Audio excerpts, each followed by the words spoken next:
You ever feel like you're doing everything right, and yet something still feels off? You wake up, open your eyes to a ceiling you've seen 1,000 times. Brush your teeth with a hand that feels distant. Carry out your day like a script that was written long ago. Maybe you're praised for being dependable. Maybe people think you're doing great. But inside, there's this quiet voice. It's not screaming. It never does. It just whispers, "This isn't me." But you silence it, because how could it not be you? You chose this job. You chose these friends. You post. You smile. You reply to messages. You say the right things. But there are moments, maybe late at night, or in the middle of some mundane task, when something slips. And for a second, you see it. The emptiness. The hollowness of a life lived too perfectly. You were once the child who asked big questions, who stared at the sky and wondered why things are the way they are. Now, you're just tired. Not tired like, "I need sleep." Tired in your bones. Tired in your soul. And you don't know why. Or maybe you do, but you're afraid to name it. Because naming it might change everything. Let me ask you this. What if the life you're living right now isn't yours? What if your thoughts, your habits, your goals are not things you chose, but things that were given to you? Planted in your mind before you knew how to say no. You may think you're making choices. But look closer. Are you chasing that promotion because it excites you? Or because you've always been told that ambition is good? Are you in that relationship because you feel safe? Or because you're afraid to be alone? Until you make the unconscious conscious. Carl Jung once said, "It will direct your life, and you will call it fate." What if that's what's happening to you? What if there's a version of you buried deep underneath the noise? A version that's been waiting, watching, aching, but every time it tries to speak, you drown it with productivity, goals, social obligations, anything to avoid stillness. Because in stillness, the shadow speaks, and the shadow is terrifying. But not because it wants to hurt you. No, it's terrifying because it tells the truth. There's a kind of suffering we don't talk about. The suffering of success, of following all the rules, of becoming what others admire, and losing ourselves in the process. It's a silent pain. You still get out of bed, still show up to work, still say, "I'm fine." But deep down, a question keeps rising, a question you've never dared to ask out loud. Whose life am I living? This pain doesn't scream. It seeps. It dulls your joy, makes everything feel gray, and you start to wonder if you're depressed, ungrateful, broken. But what if you're not any of those things? What if you're just misaligned? What if your soul is rebelling against a life it never chose? Maybe it started small, a decision made to please someone, a path chosen because it was safe, one compromise after another, one little lie at a time. And now? Now you don't even recognize yourself. You've become an expert at surviving, but you've forgotten how to feel alive. There's a shadow in all of us. Not evil, not monstrous, just forgotten. It holds the parts of you weren't allowed to show. The anger you swallowed, the desires you repressed, the dreams you gave up because someone said, "That's not realistic." You didn't lose yourself overnight. It happened slowly, through nods and smiles, through yes, when you meant no, through silence when your heart was screaming. And now you feel numb. But here's the thing. That numbness is a signal. A breadcrumb. A quiet plea from the parts of you that want to be seen again. And maybe that's why you're here. Not to be told what to do. Not to be given a motivational speech. But to finally sit with a question that's been following you for years. What if I've built a life around avoiding who I really am? Carl Jung believed that each of us has a shadow. Not just the dark, hidden impulses, but the lost gifts. The forgotten light, the creativity, rage, sensuality, honesty, all the raw, real things that didn't fit the roles we were forced to play. The privilege of a lifetime, Jung said, is to become who you truly are. But first, you must meet the parts of you that you were taught to reject. This isn't easy. It's not comfortable. Looking into the shadow is like looking into a mirror that reflects what you've tried so hard not to see. But there's power in that reflection. Because the moment you see it, the moment you admit, "This isn't me," you open the door to something deeper. Not a new version of yourself, but a homecoming. You may feel lost right now, misaligned, like life is moving and you're just trying to keep up. But you're not broken, you're not lazy, you're not ungrateful, you're waking up. And maybe that's the real beginning. Some mornings, the weight in your chest feels heavier than usual. You notice it in the way your fingers hesitate before opening your inbox. In the pause before answering a simple, "How are you?" In the silent scream that echoes after you say, "I'm fine." You weren't always like this. There was a time when you laughed without overthinking it. When you didn't analyze every word before you spoke. When you didn't constantly scan every conversation for a hidden exit. You weren't performing. You were just being. Now, even joy feels like a performance. A show you put on so others don't ask too many questions. Because questions might lead to places you don't know how to answer. And underneath it all, there's this sense that if you stop moving, stop pretending, stop doing, something will crack open. And you're not sure you'll survive it. You tell yourself you're just tired. That it's the stress, or the job, or the schedule. That if you just get through this week, this month, this year, it'll get better. But it doesn't. Because you're not just tired of what you're doing. You're tired of who you're doing it as. There's a version of you that wakes up every day to play a role, a persona you've curated over years. And maybe it works. Maybe people like it. Maybe it keeps things stable. But it also keeps you imprisoned. Because somewhere along the line, your survival became a performance. And now you can't remember what it feels like to be real. You try to change. You try to motivate yourself. But nothing sticks. Not because you're lazy. Not because you're weak. But because a part of you, a quiet, hidden part, doesn't want this life you're trying so hard to maintain. We call it procrastination, self-sabotage, indecision. But what if it's something deeper? What if it's grief? Grief for the self you abandoned. Grief for the voice you silenced. Grief for the dream you traded for approval. We rarely talk about that kind of grief, the kind that doesn't come from losing something outside of us, but from slowly losing ourselves. You get so good at wearing the mask that even you forget it's not your face. You say the right things, smile at the right times, chase the right goals, but every night, when you're alone, there's this gnawing ache, a quiet question: is this who I really am, or just who I've learned to be? And if you sit with that question long enough, it begins to unravel everything. Because you start to see that so much of your life isn't built on truth, it's built on fear. Fear of rejection, fear of being seen, fear of choosing the unknown over the expected. You weren't taught to trust yourself.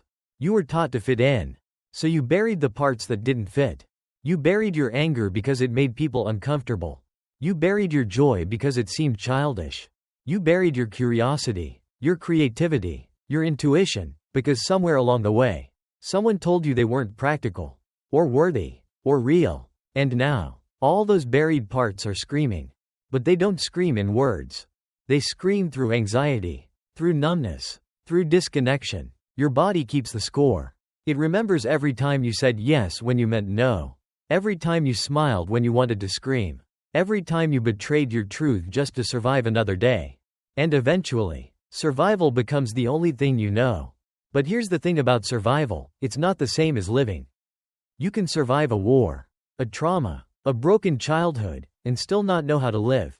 Because living requires vulnerability. It requires authenticity. It requires you to come home to yourself, not just the polished parts, but the messy, complicated, tender ones too. And maybe that's what you're feeling now. Not failure, but the invitation to stop surviving. The world around you may still demand performance, but your soul is begging for presence. Not more goals, not more achievements, not more external validation, but stillness, realness, truth. And that's terrifying, because truth means undoing everything you've built to stay safe. It means letting go of who you think you should be, to remember who you were before the world told you who to become. It means grieving the years spent playing roles. It means feeling the emotions you've been avoiding. It means sitting in silence long enough to finally hear your own voice again. And maybe, just maybe, it means forgiving yourself. For the masks, for the pretending, for the survival. You did what you had to do. You learned how to adapt, to please, to protect yourself. But now it's time to evolve. Because you are not here to live someone else's life. You are not here to chase dreams that aren't yours. Perform roles that suffocate you, or shrink yourself to fit inside someone else's comfort zone.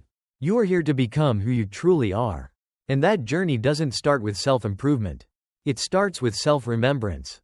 Not fixing, not changing, just remembering. The you that existed before the world told you who to be. And yes, it will be uncomfortable.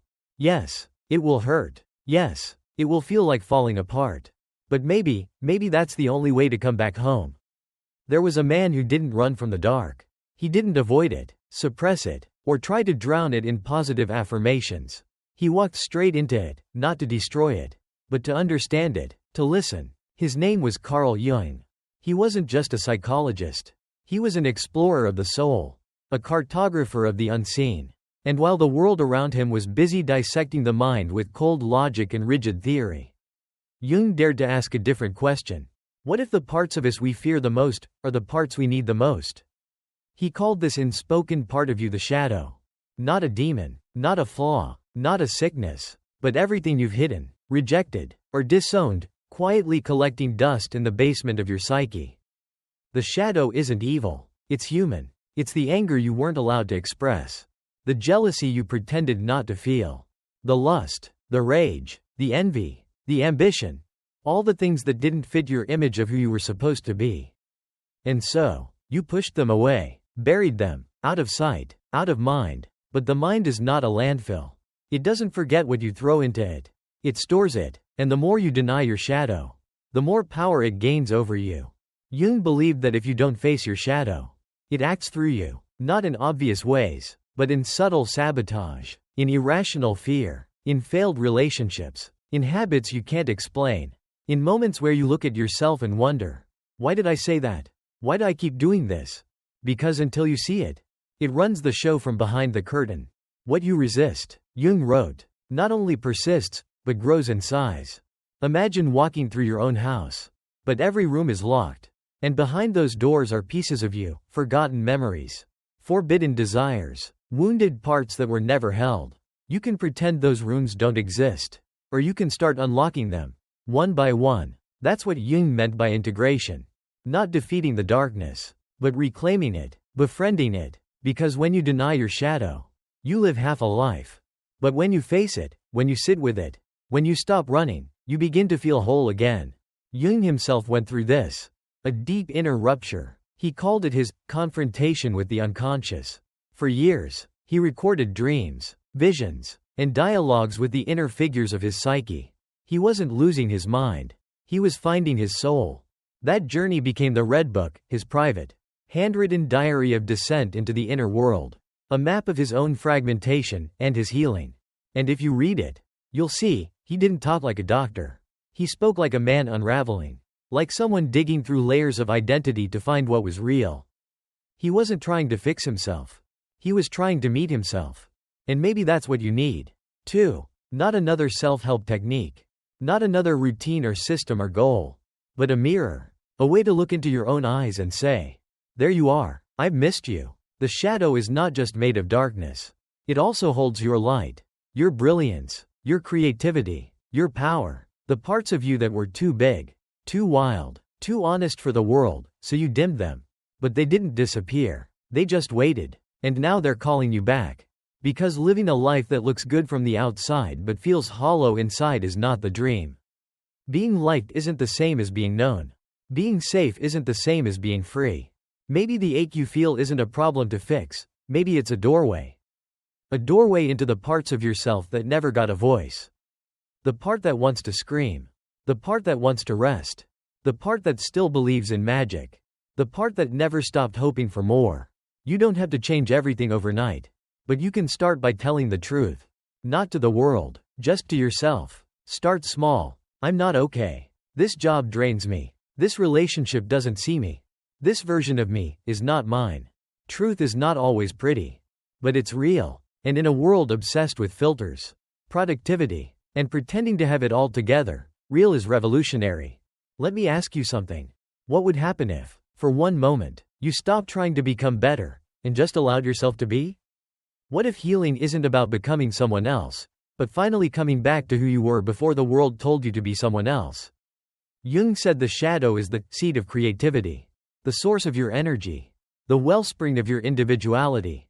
So maybe the version of you that feels lost is just the version of you that stopped listening.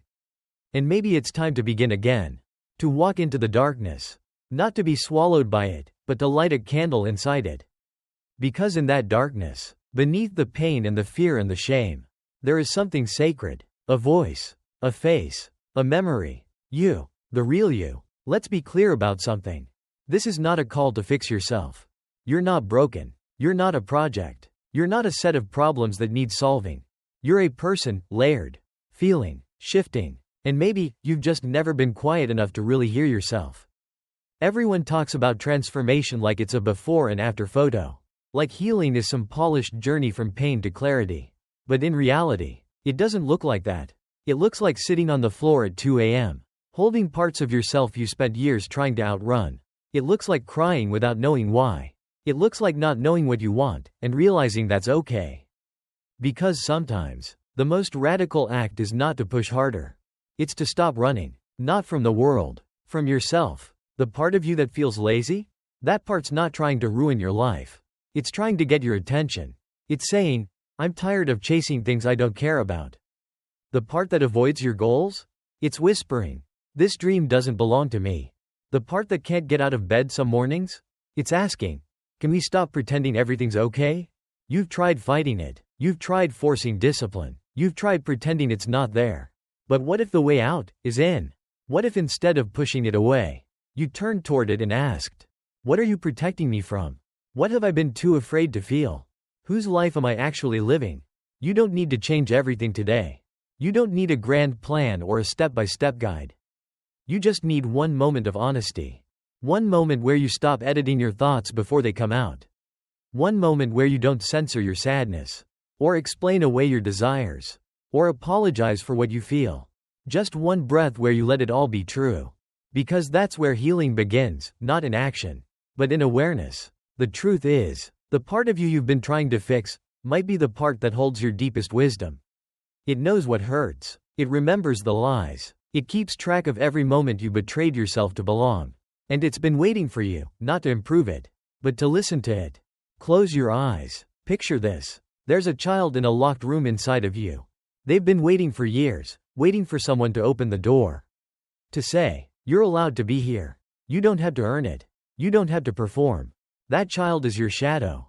The one who cried when you were told not to. The one who raged when you were told to calm down. The one who wanted more when you were told to be grateful. And now? Now they want to come home. But they can't return until you stop pretending they don't exist. You don't have to unlock every door at once. Start with the smallest gesture of truth.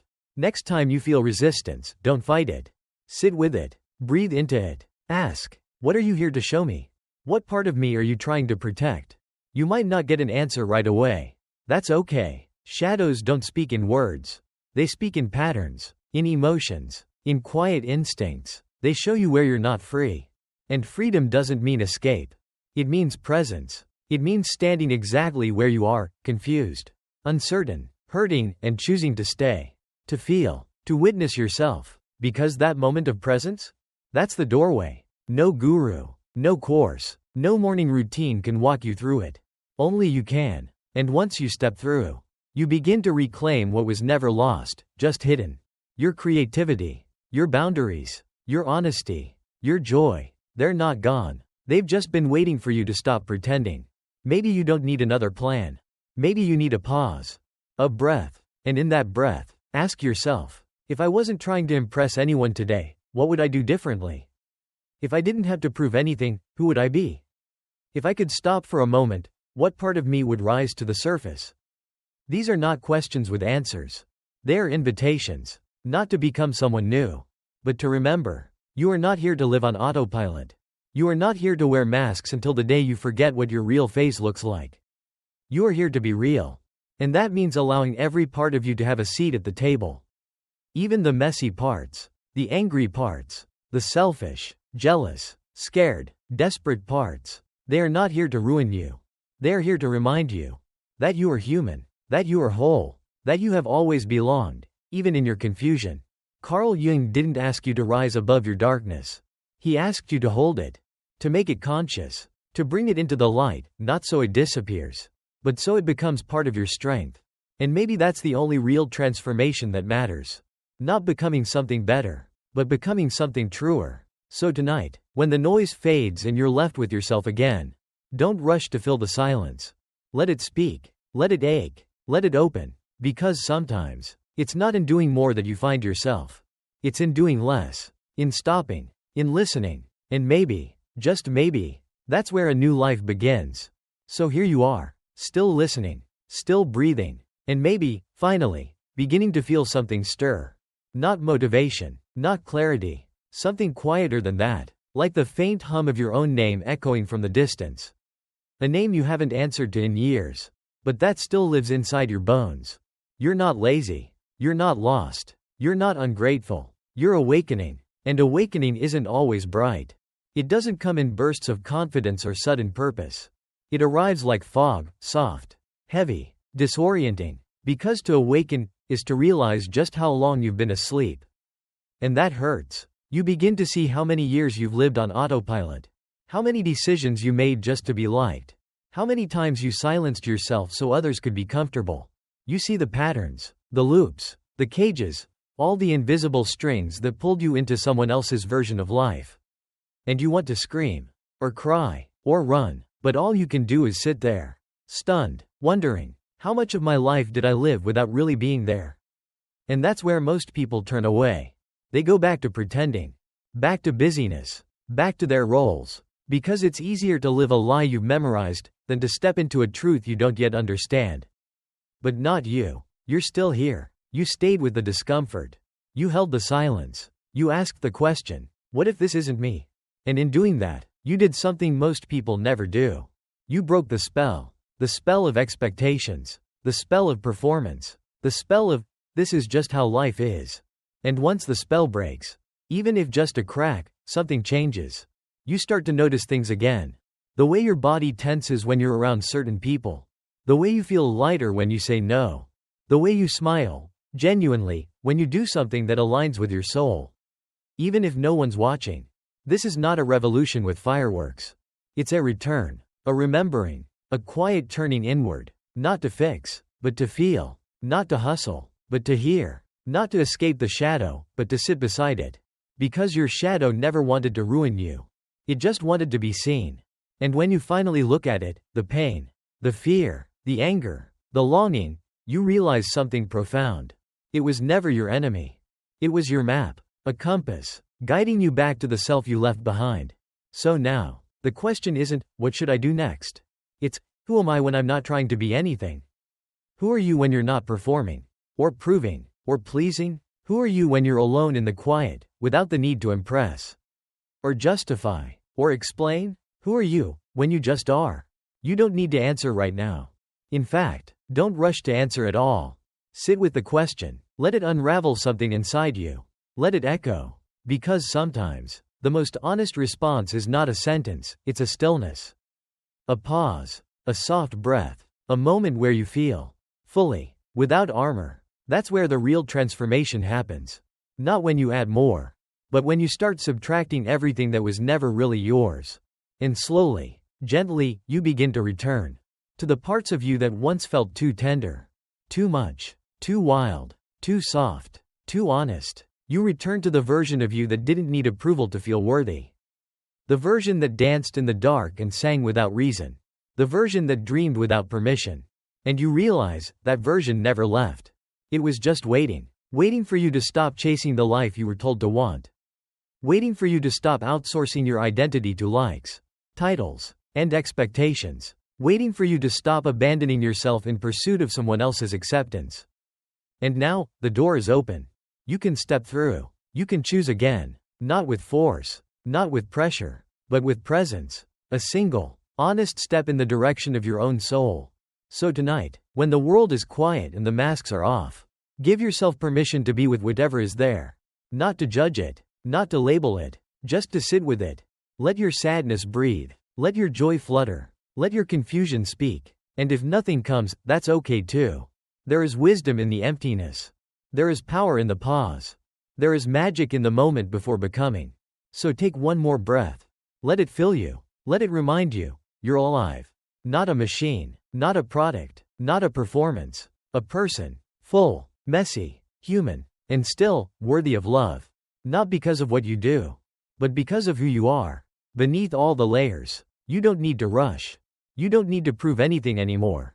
You're allowed to stop. You're allowed to feel. You're allowed to be. And maybe, just maybe, that's where the real life begins. The shadow never leaves, Jung said. But when you step into it, You find yourself waiting there. So here's the question I'll leave you with. Not to answer, just to live with. If all expectations disappeared, what would remain of you?